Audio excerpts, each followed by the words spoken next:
All Things Must Pass is a triple album by English musician George Harrison, released in November 1970. His third solo album, it includes the hit singles My Sweet Lord, and What Is Life, as well as songs such as Isn't It a Pity, and the title track that were turned down by Harrison's former band, the Beatles. The album reflects the influence of his musical activities outside the Beatles during 1968–70, with Bob Dylan, the band, Delaney and Bonnie, Billy Preston and others, and Harrison's growth as an artist beyond his supporting role to former bandmates John Lennon and Paul McCartney.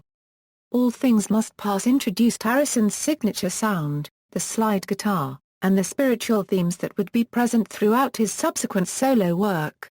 The original vinyl release consisted of 2 LPs of songs and a third disc of informal jams, titled Apple Jam. Commentators interpret Barry Feinstein's album cover photo, showing Harrison surrounded by 4 garden gnomes, as a statement on his independence from the Beatles. Production began at London's Abbey Road studios in May 1970, with extensive overdubbing and mixing continuing through October. Among the large cast of backing musicians were Eric Clapton and Delaney and Bonnie's friends band (3 of whom formed Derek and the Dominoes with Clapton during the recording as well as Ringo Starr, Gary Wright, Preston, Klaus Voormann, John Byam, Badfinger and Pete Drake.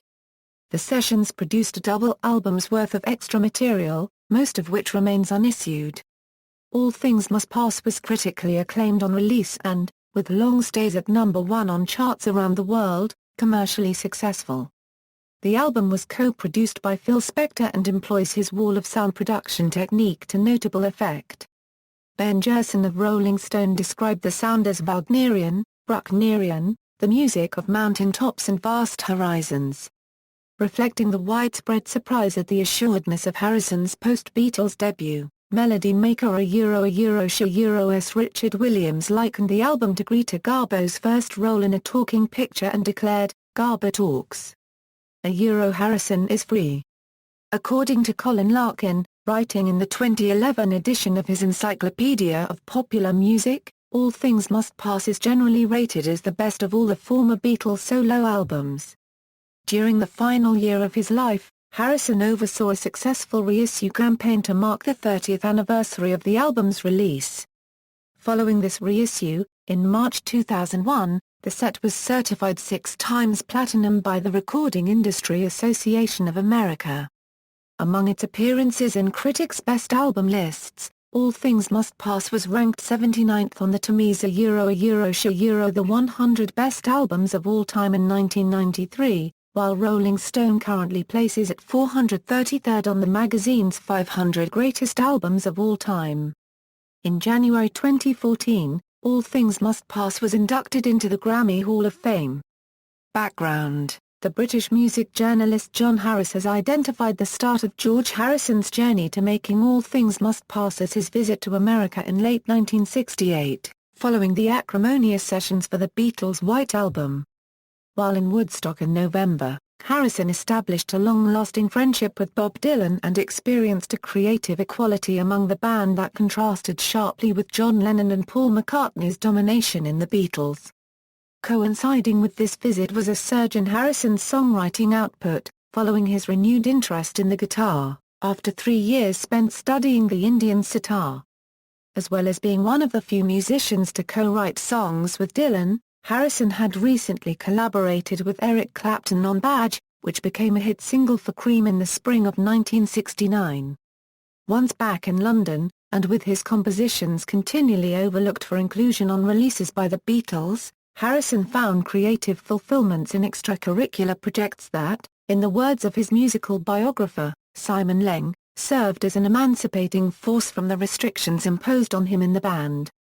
His activities during 1969 included producing Apple signings Billy Preston and Doris Troy, 2 American singer-songwriters whose soul and gospel roots proved as influential on All Things Must Pass as the music of the band.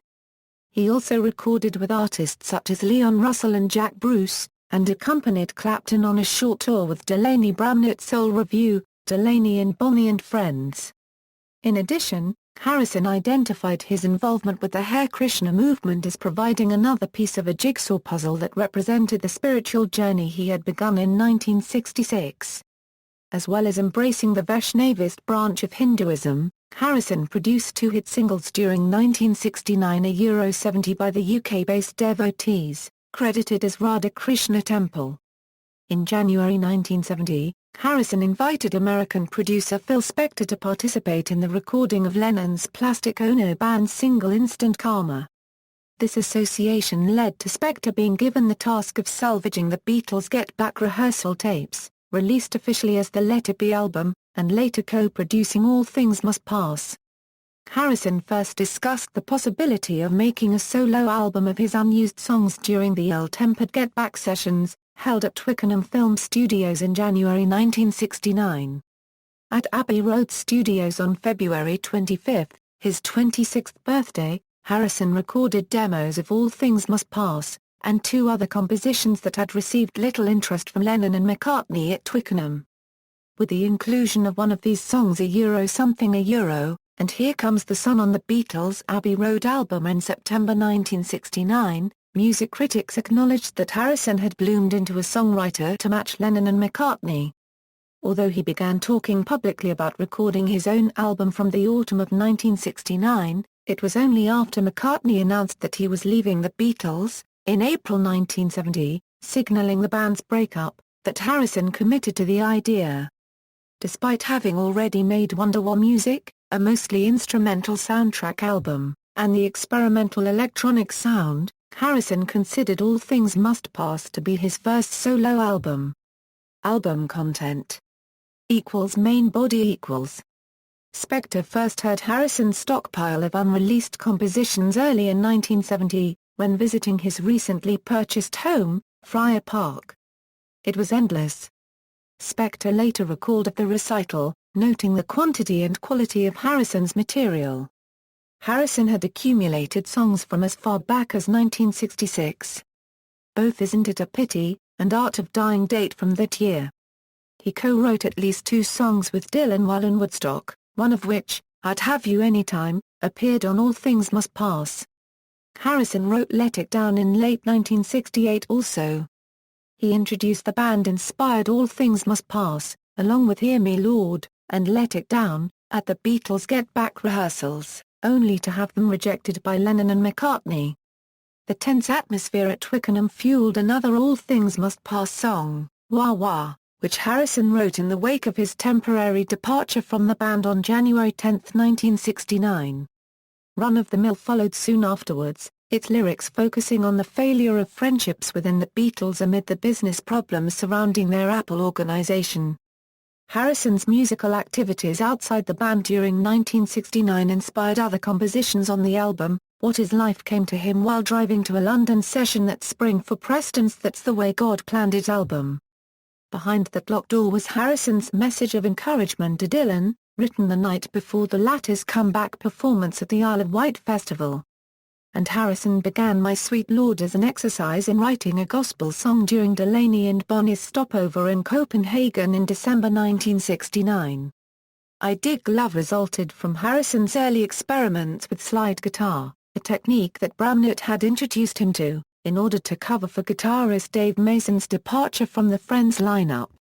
Other songs on All Things Must Pass, all written during the first half of 1970, include Awaiting on You All, which reflected Harrison's adoption of chanting through his involvement with the Hare Krishna movement. Ballad of Sir Frankie Crisp, a tribute to the original owner of Friar Park. And Beware of Darkness. The latter was another composition influenced by Harrison's association with the Radha Krishna Temple, and was written while some of the devotees were staying with him at Friar Park. Shortly before beginning work on All Things Must Pass, Harrison attended a Dylan session in New York on May 1, 1970, during which he acquired a new song of Dylan's, If Not For You. Harrison wrote Apple Scruffs, which was one of a number of Dylan-influenced compositions on the album, towards the end of production on All Things Must Pass, as a tribute to the diehard fans who had kept a vigil outside the studios where he was working. According to Leng, All Things Must Pass represents the completion of Harrison's musical philosophical circle, in which his 1966 Euro 68 immersion in Indian music found a Western equivalent in gospel music. While identifying hard rock, country and Western, and Motown among the other genres on the album, Leng writes of the plethora of new sounds and influences that Harrison had absorbed through 1969 and now incorporated, including Krishna chants, gospel ecstasy, southern blues rock, and slide guitar.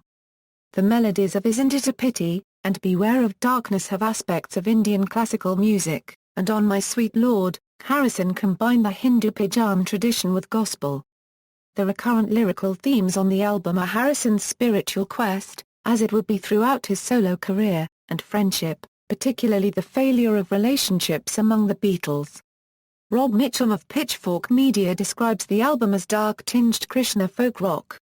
Apple Jam on the original LP's third disc, entitled Apple Jam, 4 of the 5 tracks are Out of the Blue, Plug Me In, I Remember Jeep, and Thanks for the Pepperoni or improvised instrumentals built around minimal chord changes, or in the case of Out of the Blue, a single chord riff.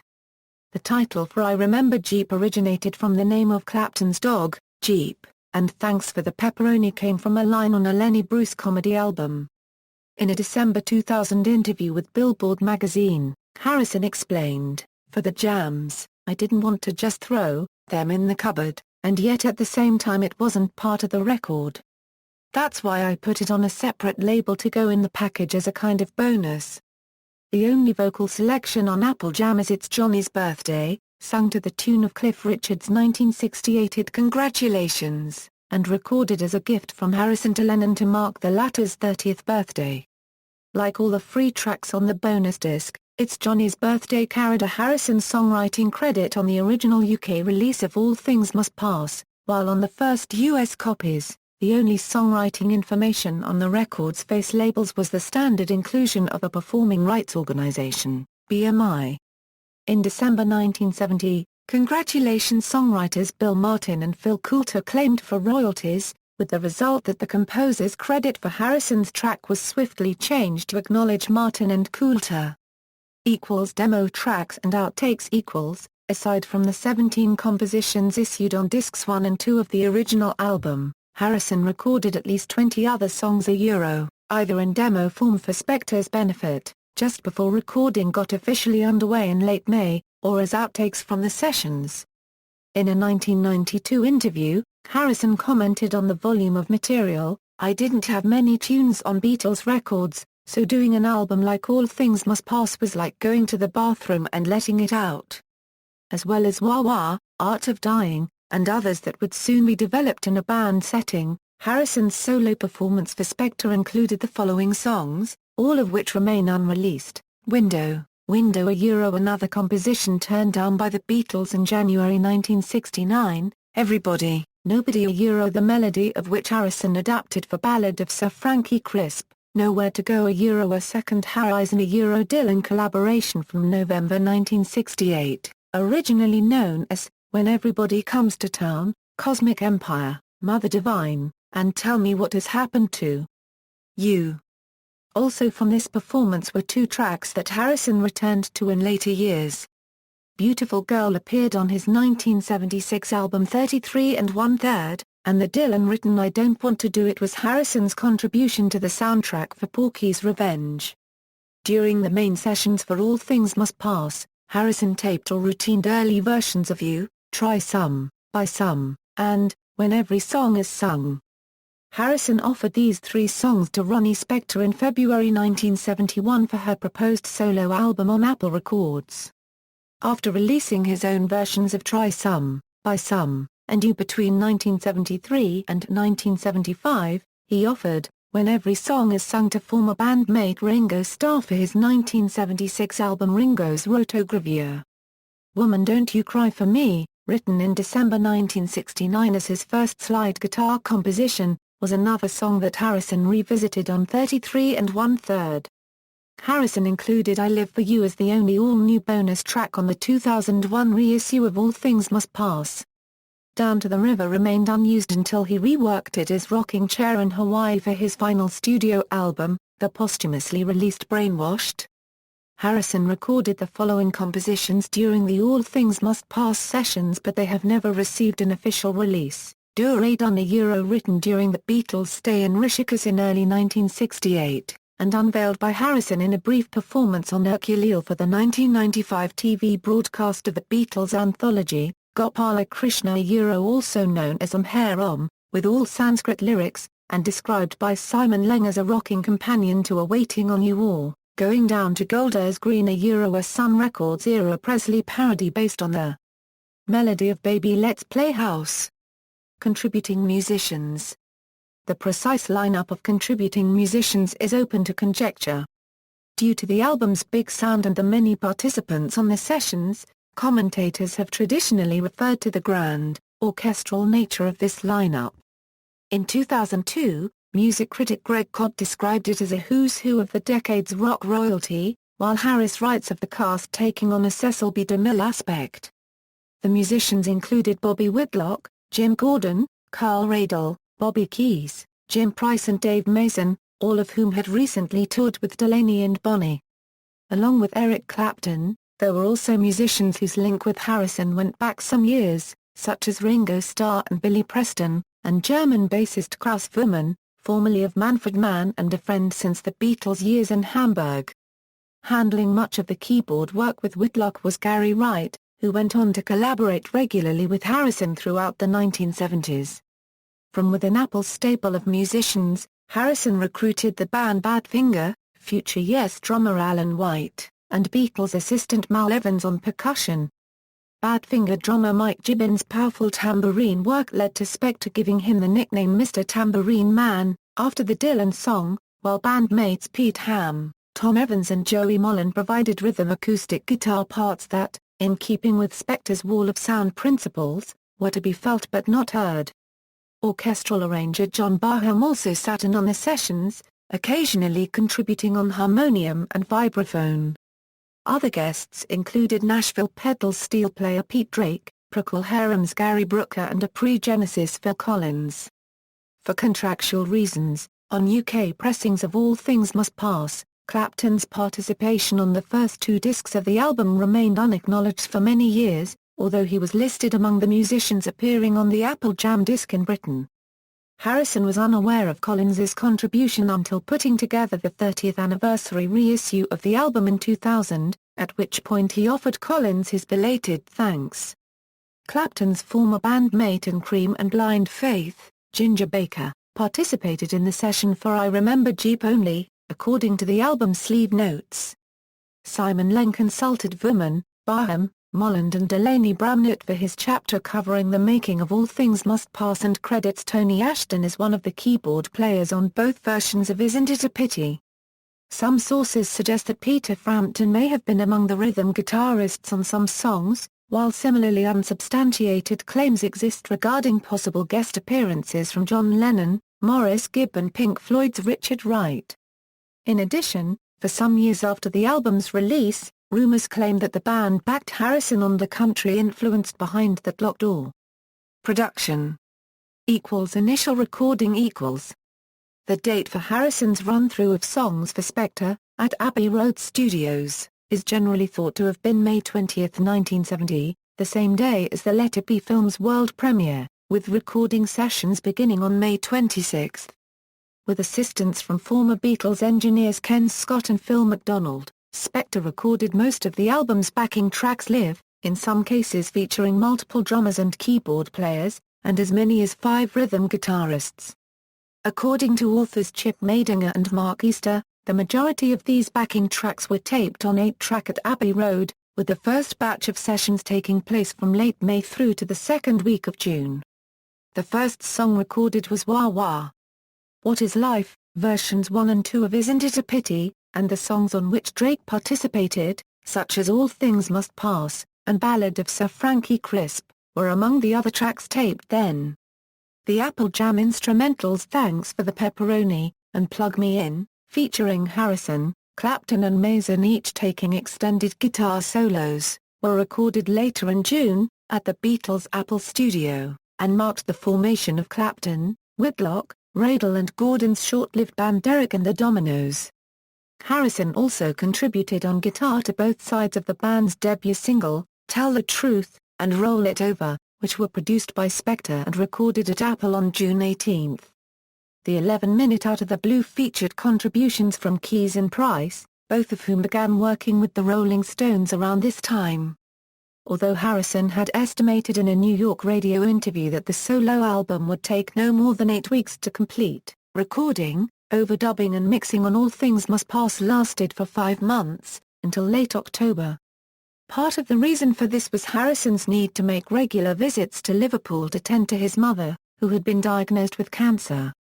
Participants at the recording sessions identify Spector's erratic behavior as another factor affecting progress on the album. Harrison later referred to Spector needing 18 cherry brandies before he could start work, a situation that forced much of the production duties onto Harrison alone.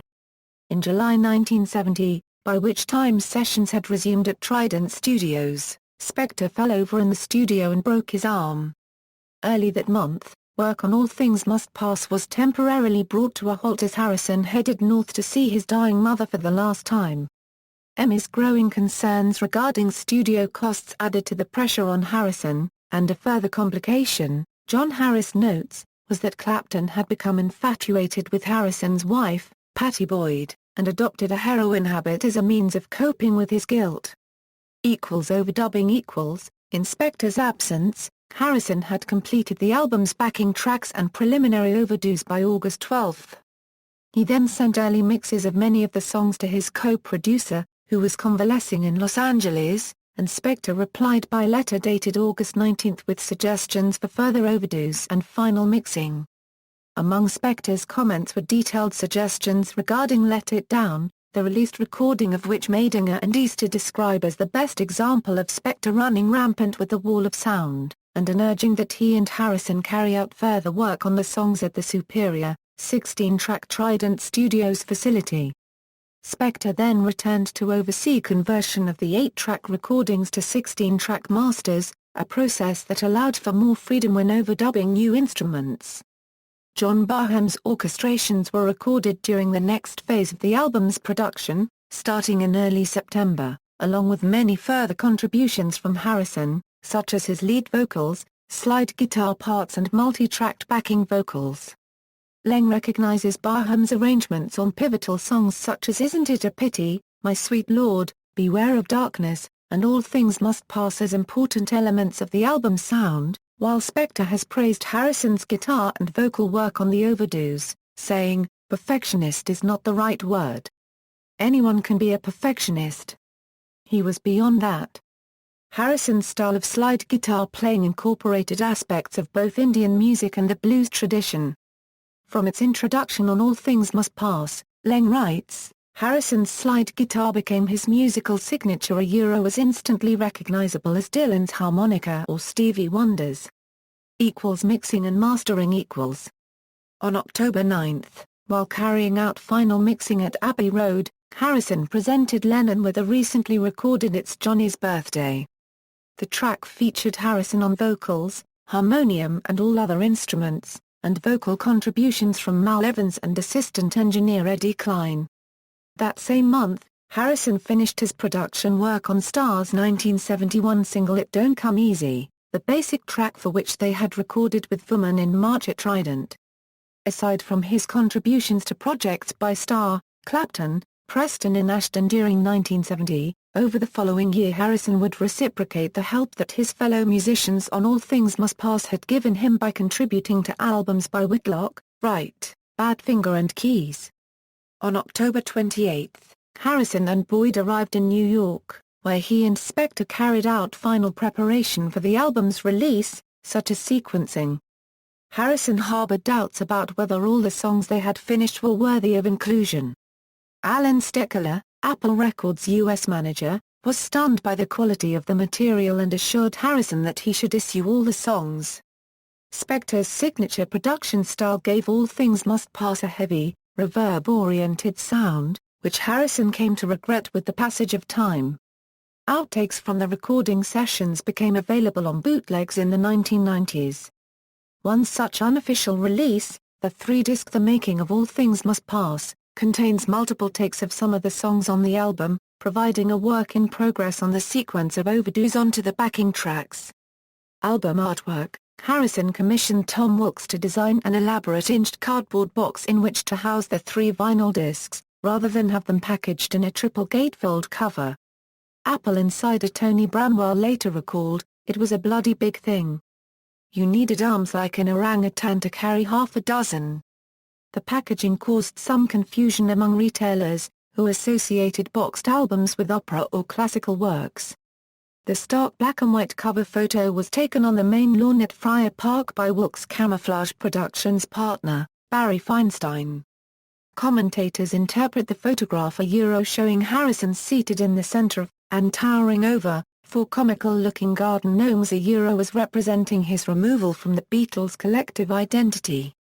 The gnomes had recently been delivered to Friar Park and placed on the lawn.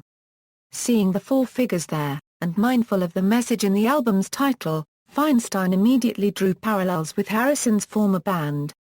Author and music journalist Michael Gilmore has written that Lennon's initial negativity regarding All Things Must Pass was possibly because he was irritated by this cover photo. Harrison biographer Elliot Huntley attributes this negativity to Lennon's jealousy during a time when everything Harrison touched turned to gold.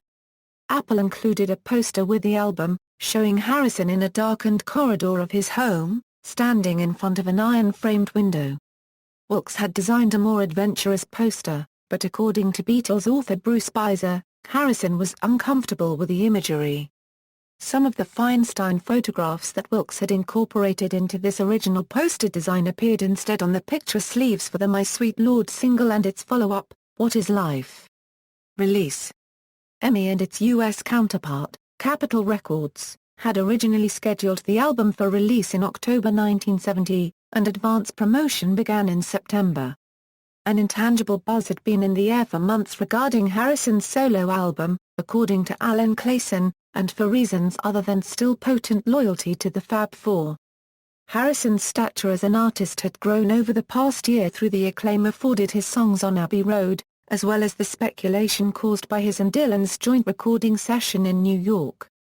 Noting also Harrison's role in popularizing new acts such as the band and Delaney and Bonnie, and his association with Clapton and Cream, NME critic Bob Woffenden concluded in 1981, all in all, Harrison's credibility was building to a peak. All Things Must Pass was released on November 27, 1970 in the United States, and on November 30 in Britain, with the rare distinction of having the same Apple catalog number in both countries. Often credited as rock's first triple album, it was the first triple set of previously unissued music by a single act, the multi-artist Woodstock Live album having preceded it by 6 months. Adding to the commercial appeal of Harrison's songs, Clayson writes, All Things Must Pass appeared at a time when religion and spirituality had become a turn-of-the-decade craze among Western youth, just as the twist had been in 1960. Another factor behind the album's first weeks of release was Harrison's meeting with McCartney in New York, the failure of which led to McCartney filing suit in London's High Court to dissolve the Beatles' legal partnership. Apple issued My Sweet Lord as the album's first single, as a double-A side with Isn't It a Pity in the majority of countries. It was highly successful, topping singles charts around the world during the first few months of 1971, on its way to becoming the most performed song of that year. Discussing the song's cultural impact, Gilmore credits My Sweet Lord with being as pervasive on radio and in youth consciousness as anything the Beatles had produced. Issued in February 1971, the second single, What Is Life backed with Apple Scruffs, was also successful. All Things Must Pass was number 1 on the UK's official albums chart for 8 weeks, although until 2006, chart records incorrectly stated that it had peaked at number 4.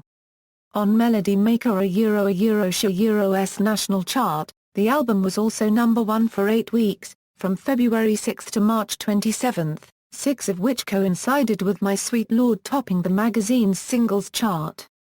In America, All Things Must Pass spent 7 weeks at number 1 on the Billboard Top LPs chart, from January 2 until February 20, and a similarly long period atop the listings compiled by Cashbox and Record World. For 3 of those weeks, My Sweet Lords held the top spot on the Billboard Hot 100. Writing in the April 2001 issue of Record Collector, managing editor Peter Doggett described Harrison as arguably the most successful rock star on the planet at the start of 1971, with All Things Must Pass easily outstripping other solo Beatles projects later in the year, such as McCartney's Ram and Lennon's Imagine. Harrison's so-called Billboard Double Euro, whereby one artist simultaneously holds the top positions on the magazine's albums and singles listings a Euro, was a feat that none of his former bandmates equaled until Paul McCartney and Wings repeated the achievement in June 1973. At the 1972 Grammy Awards, All Things Must Pass was nominated for Album of the Year and My Sweet Lord for Record of the Year, but Harrison lost out in both categories to Carole King. All Things Must Pass was awarded a gold disc by the Recording Industry Association of America on December 17, 1970, and it has since been certified 6 times platinum. According to John Bergstrom of Pop Matters, as of January 2011, All Things Must Pass has sold more than Imagine and McCartney and Wings Band on the Run combined. Also writing in 2011, Lennon and Harrison biographer Gary Tillery describes it as the most successful album ever released by an ex-Beatle. In his 2004 book The 100 Best-Selling Albums of the 70s, Hamish Champ ranks it as the 36th best-selling album of that decade.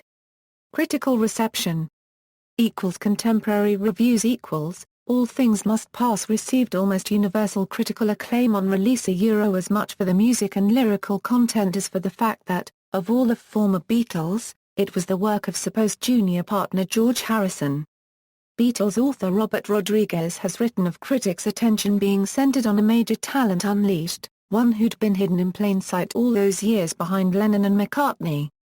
That the quiet Beatle was capable of such range, Rodriguez continues, from the joyful, what is life to the meditative isn't it a pity to the steam-rolling art of dying to the playful I dig love a was revelatory. Most reviewers tended to discount the third disc of Studio Jams, accepting that it was a free edition to justify the set's high retail price, although Anthony de Curtis recognizes Apple Jam as further evidence of the album's bracing air of creative liberation. Ben Gerson of Rolling Stone deemed All Things Must Pass both an intensely personal statement and a grandiose gesture, a triumph over artistic modesty, and referenced the 3-record set as an extravaganza of piety and sacrifice and joy, whose sheer magnitude and ambition made of it the war and peace of rock and roll. Gerson also lauded the album's production as being of classic Spectorian proportions, Wagnerian, Brucknerian, the music of mountain tops and vast horizons.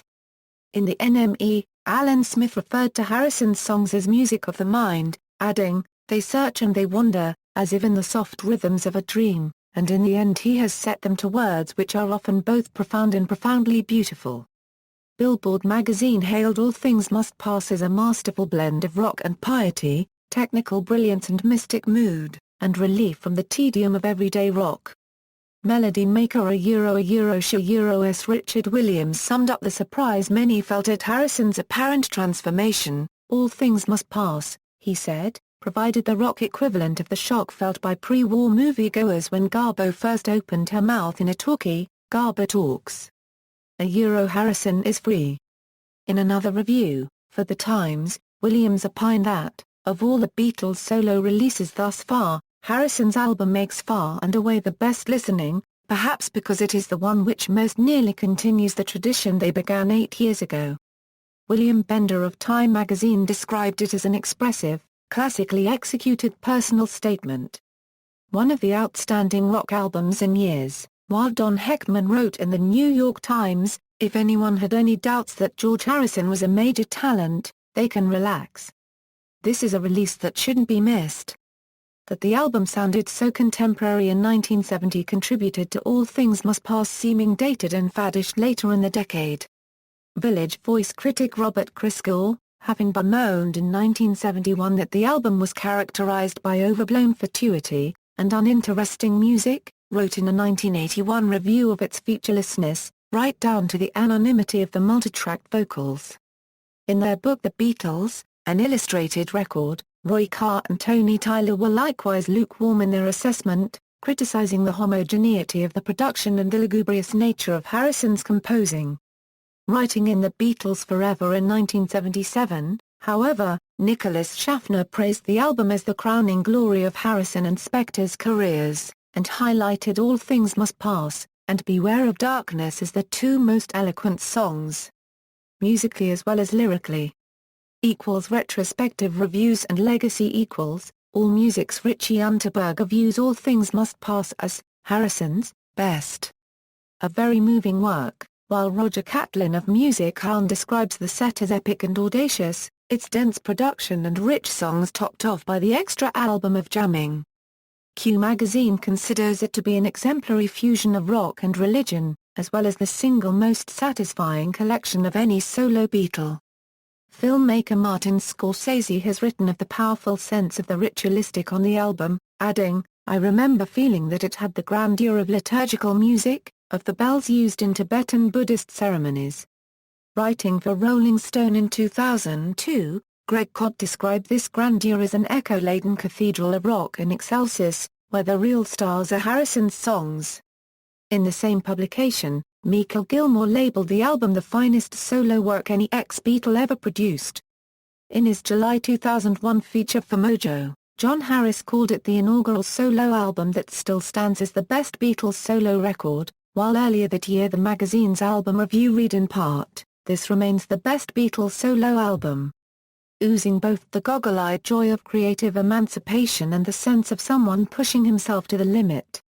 In his Pop Matters review, John Bergstrom likens All Things Must Pass to the sound of Harrison exhaling, noting, "He was quite possibly the only Beatle who was completely satisfied with the Beatles being gone." Bergstrom credits the album with heavily influencing bands such as ELO, My Morning Jacket, Fleet Foxes and Grizzly Bear, as well as helping bring about the dream pop phenomenon. Another Rolling Stone critic, James Hunter, commented in 2001 on how All Things Must Pass helped define the decade it ushered in that the cast, the length, the long hair falling on suede-covered shoulders, foretold the sprawl and sleepy ambition of the '70s. In the Rolling Stone album guide, Mac Randall writes that the album is exceptional, but a tad overrated by those critics who tend to overlook how its last 30 minutes comprise a bunch of instrumental blues jams that nobody listens to more than once. Unterberger similarly cites the inclusion of Apple Jam as a very significant flaw, while recognizing that its content proved to be of immense musical importance, with the formation of Derek and the Dominoes. Among Harrison's biographers, Simon Leng views All Things Must Pass as a paradox of an album. As eager as Harrison was to break free from his identity as a Beatle, Leng suggests, many of the songs document the Kafkaesque chain of events of life within the band and so added to the mythologized history he was looking to escape. Ian Ingalls notes 1970s place in an era marking the new supremacy of the singer-songwriter, through such memorable albums as Simon and Garfunkel's Bridge Over Troubled Water, Neil Young's After the Gold Rush, Van Morrison's Moondance and Joni Mitchell's Ladies of the Canyon, but that none of these possessed the startling impact of All Things Must Pass. Harrison's triple album, Ingalls writes, would elevate the third Beatle into a position that, for a time at least, comfortably eclipsed that of his former bandmates. All Things Must Pass features in music reference books such as the Mojo Collection, The Greatest Albums of All Time, Robert Dimery's 1001 Albums You Must Hear Before You Die and Tom Moon's 1000 Recordings to Hear Before You Die. In 1999, All Things Must Pass appeared at number 9 on the Guardian Euro's Alternative Top 100 Albums list, where the editor described it as the best, mellowest and most sophisticated of all the Beatles' solo efforts. In 2006, Pitchfork Media placed it at number 82 on the site's top 100 albums of the 1970s. 6 years later, it was voted 433rd on Rolling Stone magazine's list of the 500 greatest albums of all time. According to the website Acclaimed Music, All Things Must Pass has also appeared in the following critics' best album books and lists, among others, Paul Gambacchini's The World Critics' Best Albums of All Time, the Temisa Euro 100 Best Albums of All Time, Alan Cousin's The 100 Greatest Pop Albums of the Century, QA Euro's The 50 Best British Albums Ever, Mojo Euro a Euro Sh Euro S 70 of the greatest albums of the 70s, then Me Euro a Euro Sh Euro S 100 greatest British albums ever, Paste Magazine's The 70 Best Albums of the 1970s, and Craig Matheson and Toby Cresswell's The 100 Best Albums of All Time. In January 2014, All Things Must Pass was inducted into the Grammy Hall of Fame, an award bestowed by the Recording Academy to honor recordings of lasting qualitative or historical significance that are at least 25 years old. Subsequent releases 2001 To mark the 30th anniversary of the album's release, Harrison supervised a remastered edition of All Things Must Pass, which was issued in January 2001, less than a year before his death from cancer at the age of 58. The reissue appeared on Gnome Records, a label specifically set up by him for the project. Harrison oversaw revisions to Wilkes and Feinstein's album artwork, which included a colorized George and the Gnomes front cover and, on the 2 CD sleeves and the album booklet, further examples of this cover image showing an imaginary, gradual encroachment of urbanization on the Friar Park landscape. The latter series served to illustrate Harrison's dismay at the direction the world seemed headed at the start of the millennium, Gary Tillery observes, a direction that was so far afield from the age of Aquarius that had been the dream of the 60s. The new version of the album contained 5 bonus tracks, including I Live For You, 2 of the songs performed for Spector at Abbey Road in May 1970 and My Sweet Lord, a partial re-recording of Harrison's biggest solo hit. In addition, Harrison resequenced the content of Apple Jam so that the album closed with Out of the Blue, as he had originally intended. Assisting Harrison with overdues on the bonus tracks were his son, Dhani Harrison, singer Sam Brown and percussionist Ray Cooper, all of whom contributed to the recording of Brainwashed around this time. With Harrison undertaking extensive promotional work, the 2001 reissue was a critical and commercial success. Having underestimated the album's popularity, Capitol faced a back order of 20,000 copies in America. There, the reissue debuted at number 4 on Billboard a Euro Sh Euro's Top Pop Catalog Albums chart and topped the magazine's Internet album sales listings. In the UK, it peaked at number 68 on the National Albums chart. Writing in Record Collector, Doggett described this success as a previously unheard-of achievement for a reissue. Following Harrison's death on November 29, 2001, All Things Must Pass returned to the U.S. charts, climbing to number 6 and number 7, respectively, on the Top Pop Catalog and Internet Album Sales charts. With the release on iTunes of much of the Harrison catalog, in October 2007, the album re-entered the U.S. Top Pop Catalog chart, peaking at number 3. 2010 For the 40th anniversary of All Things Must Pass, EMI reissued the album in its original configuration, in a limited edition box set of 3 vinyl LPs. Available via participating record store day retailers, with each copy individually numbered, the release took place on November 26, 2010. In what Bergstrom notes as a contrast to the more aggressive marketing campaign run simultaneously by John Lennon's estate, to commemorate Lennon's 70th birthday, a digitally remastered 24-bit version of the album was made available for download from Harrison's official website. The reissue coincided with the Harrison estate's similarly low-key release of the Ravi Shankar George Harrison box set collaborations and East Meets West Music's reissue of Raga, the long unavailable documentary on Shankar that Harrison had helped release through Apple Films in 1971. 2014 All Things Must Pass was remastered again for inclusion in the 8-disc Harrison box set The Apple Years 1968 €75, issued in September 2014. Also available as a separate, double CD release, the reissue reproduces Harrison's 2001 liner notes and includes the same 5 bonus tracks that appeared on the 30th anniversary edition. In addition, the box set's DVD contains the promotional film created for the 2001 reissue. Track listing: all tracks written by George Harrison, except where noted.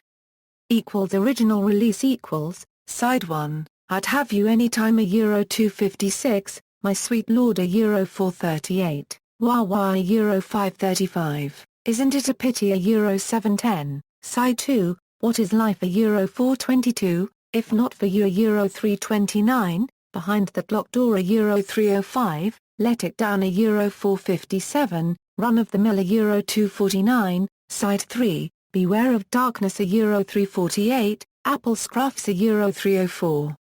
Ballad of Sir Frankie Crisp a Euro 348, Awaiting on You All a Euro 245, All Things Must Pass a Euro 344, Side 4, I Dig Love a Euro 455, Art of Dying a Euro 337, Isn't It a Pity a Euro 445, Hear Me Lord a Euro 546, Side 5, Out of the Blue a Euro 1114, It's Johnny's Birthday a Euro 049, Plug Me in a Euro 318, Side 6, I Remember Jeep a Euro 807, Thanks For the Pepperoni a Euro 531. 2001 Remaster Disc 1, Tracks 1 a Euro 9 as per sides 1 and 2 of original issue, with the following additional tracks, I Live For You a Euro 335, Beware of Darkness a Euro 319, Let It Down a Euro 354, What Is Life a Euro 427, My Sweet Lord a Euro 457, Disc 2, Tracks 1 a Euro 9 as per sides 3 and 4 of original issue, followed by the reordered Apple Jam tracks, for which all participants are believed to now be credited as composers also.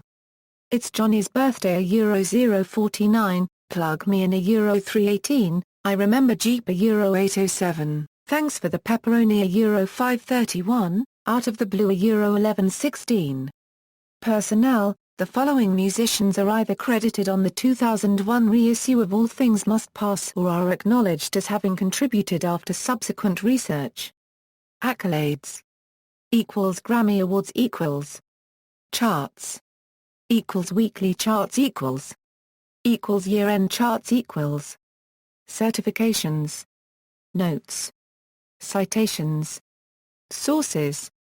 External links, official website, All Things Must Pass at Radio 3 Net, All Things Must Pass at Discogs.